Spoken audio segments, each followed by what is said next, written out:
2020 மட்டும் பார்த்தீங்கன்னா 15 வகையான உயிரினங்கள் வந்து அழிஞ்சிருக்கு. இந்த பூமியை விட்டு வந்து மறந்துருக்கு. இதெல்லாம் வந்து அழிஞ்சதுனா வந்து நமக்கு ஒரு எஃபெக்ட் வந்து தெரியாது. ஏன்னா வந்து அந்த உயிரினங்கள் வந்து அந்த வகையான எஃபெக்ட்லாம் ஏற்படுத்தவே இல்லை. இதே வகையில் வந்து இந்த மனிதர்களும் அழிஞ்சிட்டா என்ன நடக்கும் தான் நம்ம இன்றைக்கி பார்க்க போகிறோம். மனிதர்களை வந்து கொரோனா வைரஸ் வந்து கட்டி போட்டு மனிதர்கள் வந்து சில பேர்த்து கொன்ன மாதிரி மொத்த பேர்த்தையும் வந்து ஒரு வைரஸ் வந்து கொன்னா இந்த உலகம் வந்து என்ன ஆகும்?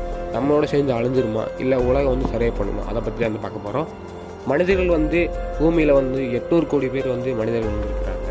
இது வந்து ரொம்ப கம்மியான வந்து ஒரு எண்ணிக்கையாக சொல்லலாம். நாம் கிட்டத்தட்ட வந்து எறும்புகளே பார்த்திங்கன்னா வந்து 12 வகையான எறும்புகள் வந்து இருக்குது இந்த பூமியில் வந்து. அதில் வந்து 10 ட்ரில்லியன் அளவுக்கு வந்து எறும்புகள் வந்து இருக்குது. இதெல்லாம் வந்து மனிதர்களை விட ஏகப்பட்ட மடங்கு வந்து ரொம்ப அதிகமான ஒரு எண்ணிக்கை. இப்படிப்பட்ட எறும்புகள் வந்து இந்த பூமியில் இருந்தாலும் வந்து நம்மளை மாதிரி ஒரு எஃபெக்டை வந்து உருவாக்கலை, ஒரு பாதிப்பு வந்து உருவாக்கலை. அதாவது மனிதர்கள்